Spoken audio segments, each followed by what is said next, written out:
Hi guys, welcome back to my channel. Thank you so much for coming back. If you're new to my channel and my space for the very first time, hi, my name is Becca. I'm an immigrant nurse on this channel. Basically, I talk about nursing, I do lifestyle vlogs, videos, a little bit of me, fun and positive vibes here and there. So today I have done a reflection. I was thinking about something that happened exactly 3 years ago when I first moved to the UK and I started working agency shifts, and I just want to share with you guys of how to practice effectively. And I know that you pick a page from this book. I mean, as we always do, I make mistakes so that you don't have to make them, as much as I make experiences so that you can learn out of them, so that we actually interact and learn with each other.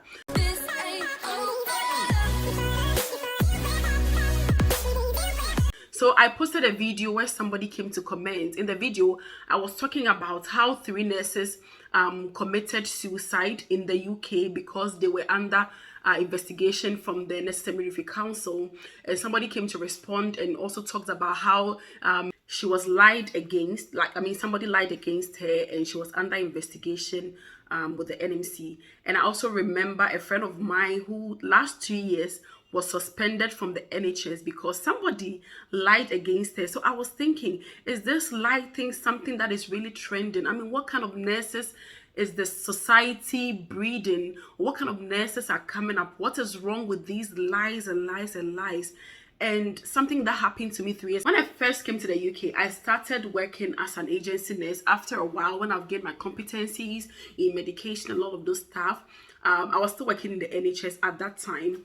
And just to supplement my NHS income, I started working agency shifts. So the first agency I registered with, they had this contract with a trust that they were looking for people to look after COVID patients. That time we were in the heat of the pandemic. They were looking for people who were going to look after COVID patients. And remember, everybody was trying to run away from looking after COVID patients because it's either you get the condition or, nobody knows. So I was like, okay, that's fine. I can do it. So let's go for it. So I registered with the agency and I did an interview. When I did an interview, the person that interviewed me, wherever this guy is, God bless you. I know you might not come across this video ever, but you are always in my heart. I do pray for people who have been good towards me. I might not meet them again in my life, but I always pray for them and I tell them, God bless you wherever you are. So this guy interviewed me, and after the interview, he said something. At that time when he said it, I didn't really weigh the magnitude of it. But later when I sat down, I was like, okay, this guy is making a lot of sense. So he said, you sound like a very good person. And I want to tell you this, that wherever you go to work in this UK, and mind you, this person is an English, pure born and raised English guy. So he said, wherever you go to work in the UK, remember this, put it at the back of your mind. If you go to work somewhere and they don't like you, don't go there again. Because this is my country and I know what I'm talking about. And you are new, so take this advice from me. If you go to a place to work and you look at the environment and you survey and you see that they don't like you, do not go there again. I listened to it, I was like, that's fine. Thank you very much for the advice. I didn't really take it so much into consideration, but it was still at the back of my mind. So I started my work and I was sent to this ward. Disclaimer, I'm not going to be mentioning the name of the trust. I'm not going to be mentioning the name of the ward or the name of anybody involved. I am just here to tell my story. And I'm not saying that that trust is specifically bad, because after that incident, I worked in other departments in the same trust and I met beautiful people. At a point, I was even contemplating whether I should, get a contract. They wanted they wanted to sponsor me to come and work with them. And I was thinking about that, but because of the location, I was like, you know what, I'm not going to do it. So started working in this with this trust, and my first shift I went for took handover at 7:30, and this is how they did their handover. So you all come together, the nurses, the HCs, everybody that's working on that particular shift. You go into a room. They've made like a conference room or something. Like you go into that room, and then the nurses that are coming to hand over to you, they come in turns. So the nurse in Bay A will come and hand over to all of you. When she goes, the nurse in Bay B will come and hand over to all of you. And if you know the NHS, it's divided into bays. They've got Bay A, Bay B, Bay C, or however they've called it, Bay maybe 1, 2, 3, and so forth. So that particular ward, they've got Bay A, B, C, D.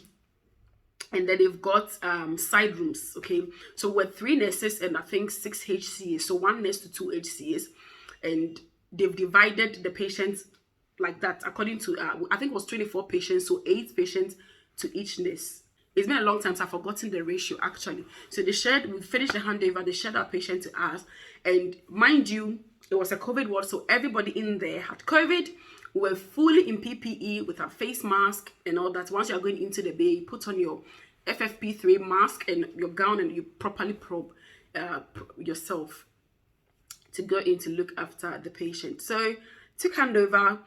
The patients were doing very, very poorly. The patients that were in my bay were very poorly. So when they are mobilizing to the toilet, you have to use the oxygen cylinder. You hold the oxygen cylinder behind them whilst they mobilize to the toilet. When they get there, you put the oxygen cylinder by them, because once they come off the oxygen, they desaturate so quickly and they can die. This is how bad it was. So one of my patients was on potassium infusion, and in the handover, they said that infusion was going to run for 12 hours. Take note of this, because that is where the problem came from. So they said that patient, the infusion, the potassium, which was 40 millimole KCl, was going to be running for 12 hours. It was already connected when I came, and it was going to finish, per my calculation, it was going to finish like around 7 a.m. in the morning. Handover was 7:30 in the morning. So take handover, the patient was already on the potassium infusion. The potassium infusion ran till 7 o'clock in the morning, and mind you, it is handover time at 7:30, 30 minutes, so everybody's trying to wrap up. We are all like trying to wrap up. The patient was connected to a Baxter pump. If you know a Baxter pump, is that infusion pump that we used to deliver infusion at a calculated rate. So the machine will calculate everything and delivers according to the calculation. Mind you, I said it was already set up when I went. That particular Baxter pump was the old type of Baxter pump, which I wasn't familiar with. I was familiar with the new type that was in the system, and I didn't know how to use that particular old type. So I was very grateful it was already set up. My patient finished the infusion at 7 o'clock and needed to be taken off. Okay, so because I didn't know how to operate that particular pump, I flashed it, tanked the patient, flashed it, disconnected him. I had to now take off the empty bag and throw it away. But as I said, I didn't know how to operate that particular pump, so I didn't even know how to open the gate. It was so complicated, that pump, and I'm so happy it's been recalled from the system. They've taken it back and they've introduced the new type only. So I didn't know how to operate it. So I went next door, the next bay, to call my colleague. I was the only black nurse on duty. I went to call my colleague and told her, could you please help me take off, to open the gates of the pump so that I can take off the infusion and discard it. She was like, oh, she's so busy, but she's going to come. 7:20 something, I went again to remind her. She said she was so busy, she was going to come, but if she can't, I should hand it over to the next nurse that is going to be taking over from me. Cool. Handover started exactly 7:30. Both of the nurses were busy, so they told me to go in, and hand over first. So I quickly took the fluid chart and I wrote the completion time of that infusion, and then I signed it off. I went to do my handover. Whilst I was going out the unit, I met this black guy who was like, oh, are you a Ghanaian? So we started talking. He was like, oh, are you a Ghanaian? I was like, yes, I'm a Ghanaian. So we engaged a little. He said, can I have your number? I'm quite new in the country. I don't know a lot. So can I have your number? I said, yes, that's fine. So he took my contact number, and then I went home. I got home. That place was like 2 hours by public transport from where I lived at that time. I wasn't driving. Got home like 10 o'clock-ish, took a shower, ate, and then slept. When I woke up, I saw a missed call from the guy that took my number. I didn't know he was the one because I didn't save his number. So I saw a missed call from the guy, followed by a text message to say, hi sis, it is me, so and so from this trust, that ward. I just want to tell you something. If you ever come here to work, please be careful of the nurses that you worked with, especially the ones that you worked with tonight. Please be very careful of them. Please be very careful of them. I was like, and one thing about me is when somebody tells me to be careful about somebody, I don't judge. I don't want to judge you based on what somebody has told me. I want to experience people for myself. I want you to do something to me for me to have my own judgment about you, because I don't want to walk about forming enemies about people that have done nothing to me, basically. So when I saw his text, I was like, okay, that's fine. That was around 4 p.m. And I was getting ready to go to work again that same night on that same ward. So I just wrapped up, took a shower, did everything, and then set off to go. So as I was going, once in a while, that message, flashes in my mind, and then I just take it off my mind. I said, you know what, let's just go and get the job done. Lo and behold, I walked into the ward, changed into my scrub, donned, wore all my PPE, entered, and then I saw 3 nurses grouped in the middle towards Bay A. They were just close to that Bay A entrance. They were throwing their hands and talking about something. I don't know what they were talking about. So immediately I was entering, something just dawned in my spirit and told me that they are talking about you. Those 3 people are just talking about you. So whilst I was getting closer, all 3 of them turned towards me. They looked at me with that, that stern look. So I paused in between, and then I saw the guy that texted me to say that I should be careful also. So I was trying to ask him what the text message was about, and I just saw somebody approaching me. So I just turned, and the way the girl approached me, out of the 3 people that were standing there, she came, when somebody wants to, I don't want to use the word aggressive, but when somebody wants to fight with you, back in the days, when somebody wants to fight with you and they want to come close to you and point towards you, that was the same way she was walking towards me. So she came on, she was like, Rebecca, tell me the truth. This is how she was talking with the hand. Rebecca, tell me the truth. Why did you give patients in bed so and so potassium infusion overdose? At that point, I just went blank. I was like, potassium infusion overdose. And then she was like, the patient that you looked after last night, so and so. I was like, overdose? No. This is what is on the prescription that was prescribed. On the fluid chart, it was already set up when I came. It finished, but before I left, I disconnected it, I flushed him, and I handed over. The only thing I remember I didn't do was to take off the bag from the infusion pump, because I don't know how to use that pump. So apparently the patient was supposed to take 500 mils of that 40 millimole KCl. Mind you, they didn't have 500 ml bag, they only had a liter bag. So after that 500 ml was completed, this is a machine that has been set up for him to receive only the 500 he needed. So after the 500 ml he needed had gone through, the remaining 500 needs to be thrown away. But because I don't know how to operate the machine, I left the 500 hanging but disconnected from a patient. So I told her that the only thing I remember not doing is to disconnect, to take it off, to throw it in the bin, because I didn't know how to use the machine. No, tell me the truth. So at that point, I was very calm. I said, you know what? Let's go towards those 2 ladies. Those 2 ladies, one of them was the one that I handed over to. She was the nurse in that bay. And the other one was the nurse I called to help me to disconnect the infusion. I said, let's go, let me ask them. So I asked the nurse I handed over to, didn't I hand over to you the patient in bed so and so needed 500 ml of infusion of potassium, 40 millimole KCl, and I have finished, disconnected it. He doesn't need any more. When you look on the fluid chart, that prescription has been signed off. Completion time is there. It means he's finished it. Then I turned over to the next nurse and asked her, well, you know the one I asked you to help me to open up the machine to be able to take off the giving set and throw it away. So why are you trying to blame it on me? If the patient received an overdose, I finished what I was supposed to give. So whoever connected it back to the patient and reset the machine should be the one to take accountability and blame. I am not going to take any blame. As I was speaking, apparently, after the patient received the full bag, he started to deteriorate. So they called the doctors. The doctors came. They were so unhappy, very, very unhappy. They filled the Datex form. They took bloods from the patient. They went to do an ECG. And if you know potassium infusion, you know what it does for the patient. It can give somebody a cardiac arrest, especially in somebody who already has an underlying heart condition. And mind you, as I said, this patient or this ward was a COVID ward. They were all fighting for their life. So they did an ECG, they did bloods, they did urgent CT, NHS. They did everything they want to do. They did an incident report and they blamed it on me that I have given the man an overdose. Hey, Jesus Christ. I have given the man an overdose. They've reported to the ward manager. Ward manager has reported me to the matron and everybody is pointing up to me. What I don't understand is that my consultant was not contacted. You know, when you work agency, you have a consultant. My agency wasn't contacted. My consultant wasn't contacted. I wasn't contacted. Everything was done, ready to batter me. So at that point, I wanted to cry.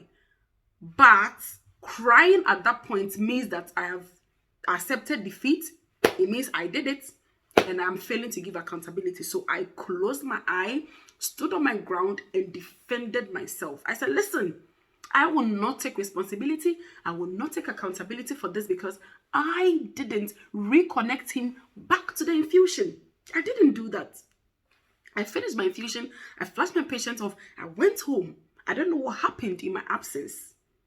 So whoever reconnected him should be blamed. Number two, when I was doing my handover, I made mention of the fact that he has finished the infusion. All that needs to be done is to, open up the Baxter pump and take the infusion off for discard, which I didn't know how to do. And I don't want to spoil the machine by doing something that I don't know how to do. So when I said that, the lady that approached me very violently and throwing her hands all about just told me, you, it's okay, it's okay, you, it's okay. This is all she just said. It's fine, it's all right, it's okay, it's all right. So I just, pulled back. At that point, I was turning to go and look at the guy that messaged me to ask him, is this really what you wanted to talk to me about? When I turned my back, he was already going home. And then he gave me that look. He was like, that can look like I told you. So I just kept my calm, took handover. That night, I was so sad. I was so sad. I was like, how can you lie on me? You know that you reconnected the man back to the infusion and restarted him on it and gave him an overdose. And you know that I don't even know how to operate this machine in the first place. So I came to call you to come and help me to do this. So how can the two of you go and call this other person, come together, put such a lie and a blame on me? They text me, do an incident report, get the matron and everybody involved. At that point, I was so sad. So I went to sit at the very corner. I took handover. I went to sit at the very corner. They had one dark spot by the bay. I just sat by my bay, the entrance of my bay. I took a flashlight. After they turned all the lights off, I finished doing my medication and everything. I took a torchlight and I sat there and I was writing my nurse's notes and everything. I was quiet that night. I didn't talk to anybody. And it was those same people I was working with that night. I didn't talk to anybody. So it was one HCA who realized that I was very isolated. She kept coming to me, asking me, do you want a drink? Do you want a cup of tea? At that point, there was nobody in that ward I trusted. Not even that HCA that was trying to be very nice to me, asking me for a cup of tea and whatever. I didn't talk to anybody. I told her I'm fine. I don't want to have any drink. She was forcing me to come and sit at the nurse's station. I said, I'm not going to sit there. Like, I didn't want to have anything to do with anybody. And if I knew what I know now, as an agency nurse, I would have gone home. I wouldn't have even taken handover at all. I would have escalated this. Like, what I would have done, the drama I would have caused. When I got home, I broke down. I cried. And then I called one of my friends and told my friend that this is what has happened. He said, quickly write it. As far as you cannot remember their names. And I remember their names because it was fresh. I remember the nurses' names, the ones I worked with, the ones I handed over to. I remember everything. So she said, write everything in your own diary. State what happened with time stamps and with the dates. Write everything. If they call you to report anything, you will not forget what you are going to say. So I did just that. I was waiting to be called. Nobody called me. So it means that the person that did it, I don't know what happened to her, but I know that they will sweep it under the carpet. I know that they will sweep it under the carpet. But if it was me, I would have lost my pin. And then I reminiscence about what the guy said, that if you go somewhere they don't like you, don't go there again. At that point, I just concluded that you don't like me. Because if you like me, you won't do something and try to blame it on me because I'm an agency staff. I'm not going to come here again. I immediately called my consultant, told him everything that happened. And I told him, please don't take me back to that ward. Don't book me in that ward again. And it looked like it was a culture that was going on because later on, I interacted with other people who were in the same trust. They were all talking down this particular ward, saying how horrible the staff were and how horrible the ward manager herself was and how horrible the HCA, like everybody there. I don't know if like they purposely selected them to work there. Anyways, I messaged the guy and I thanked him. I told him that this is what happened. They wanted to blame it on me. He said, "You're not the first. They've done it to people. That is just what they do." And I don't know why these people are not being called to, they are not being called on board. They are not being corrected for what they are doing. They are protected. They are the ones that are protected. If you look at nursing, those ones are the ones that they will be protected. So as an agency staff, if you go somewhere to work, just make sure that you're doing the right thing. Do your documentation. If an incident happens, be proactive about it. Defend yourself when you think you can. Defend yourself, even if it means you going back home and cry in your house, but there and then defend yourself and make sure that, if as far as you've done the right thing, defend yourself. Somebody lied on my friend. When I was starting the video, I said a friend of mine was suspended. He was suspended because somebody lied that she restrained a patient with my friend. Meanwhile, that wasn't the case. This lady called my friend to say, "Can you help me to change my patient in so and so?" So this mental health nurse was doing one-to-one for this patient. So she asked my friend, "Can you help me to change, to provide continence care for this my patient?" They did the continence care. My friend went to his bed to sit down. Later in the morning, the patient was screaming. When they went, he was restricted. He was tied against the bed. When they called the nurse, she was on her break. They called and asked her, "Why did you tie your patient?" She said, "Oh, I did it. Yes, I accept that I did it, but I did it with this other nurse." My friend was on his way going home in the morning. The chief nurse called him. They suspended him, reported him to the police. The police called him. He was under investigation. Until the investigation finished, that other nurse was struck off. Her license was taken from her. I have a report of this on my phone. My friend sent me the report from the police, from the chief nurse, from the matron, all the reports that was going on. I had them. We were just keeping in prayers. The nurse lost her pin. My friend was suspended. Later when they found out he was innocent, but he had been suspended already. So that period that he was suspended, no salary for him. How do you pay your bills? People are walking in wickedness. So just be prayerful when you're going to work. One thing that I know that I do is to pray, because I pray not to meet my enemies. I pray not to meet people who will not like me. Some people, you don't need to do anything to them. Your countenance alone disturbs them a lot. I pray against such people on a daily basis, that God should not let me meet such people who will put me in torture and in trouble for me to lose something that is valuable to me, or to put me in a situation that I cannot defend myself. This should be the prayer of everybody that is walking around. And because sometimes you will just be reported, investigated for no reason. For no reason. May God protect us.